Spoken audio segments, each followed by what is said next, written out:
Naku, kayo na po ang sumagot.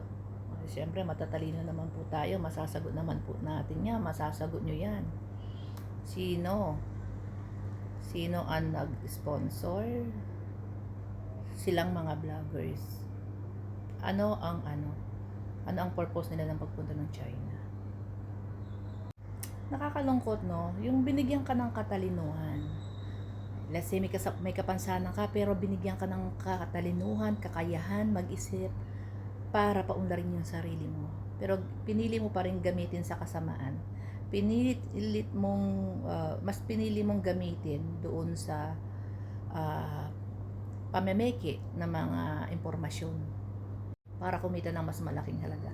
Alam niyo po, I experienced that during nung 2023-24 nung ako po ay advocate sa mga OFW. So may mga nagre-recruit sa akin, meron pong mga nag-aalok, 'di ba? Na anti-illegal recruiter ako eh. So recruitment. So ang mga nag-aalok sa akin mga recruiters para magkaroon ng mas malaking kita per head. So syempre tatanggihan mo. Demonyo yung bumubulong sa'yo eh, para kumita ka ng mahalaga, ipapahamak mo yung kapwa mo. Kasi konsensya mo yan eh. Konsensya mo yan.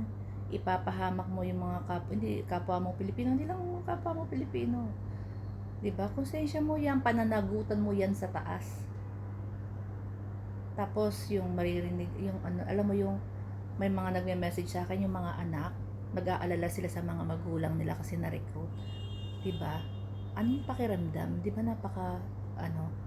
hindi ka makakatulog na kung ikaw yung anak or ikaw yung magulang, hindi mo alam kung nasan yung anak mo or yung magulang mo na ni-recruit ng illegal recruiter. Diba? Napakasakit nun. Nakakatakot. Ito, kagaya nito. Diba? Nabulag sa mga salapi dahil sa pera. Alam mo, ang pera po kikitain yan. Pairalin mo lang yung biyayang ibinigay sa iyo ng Panginoon. Faith in God.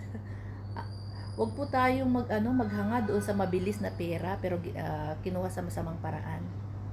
Diyan masusukat yung pagpapalaki sa iyo ng magulang.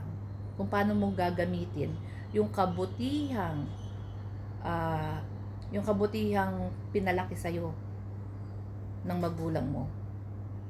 Paano mo yan magagamit sa labas? Diyan ka test in life kung tumatak ba sa utak mo, sa isip mo, sa puso mo na alam mo ang masama at mabuti. Darating yung time, judgment time. Haharap tayo lahat sa judgment time. Ano sasabihin mo? Ano sasabihin mo? Binenta mo yung kaluluwa mo, yung prinsipyo mo, yung kabutihan mo.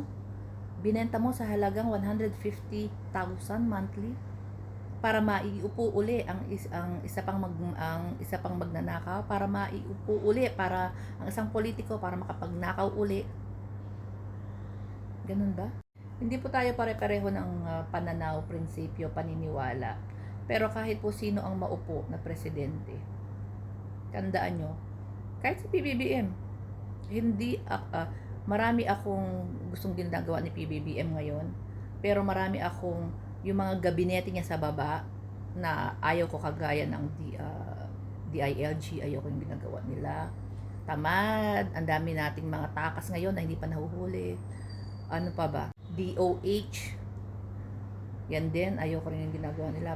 Yung iba gusto ko, MMDA, DPWH, DSWD, maganda po ngayon ang ginagawa. DepEd, napakaganda po ng ginagawa nila ngayon. So, pupurihin natin yung iba hindi. Dapat ganun. Doon lang tayo sa tama at wag tayo dun sa mali. Kahit sinong presidente pa at kahit sino ka pa. Duterte ka man, Pinklawan ka man, Pula ka man, Marcos ka man, loyalista ka man, Dilawan ka man, hindi. Doon tayo sa tama at mali. Pag mali, mali. Hindi natin pwedeng konsintihin or itolerate dahil nagkakakitaan natin. No? Binigyan tayo ng katalinuhan, kakayahan para kumita ng pera at paunlarin natin yung kung gusto mong yumaman. Ganun lang po kasimple yun. Dahil pagdating ng paghuhukom, haharap tayo lahat sa judgment.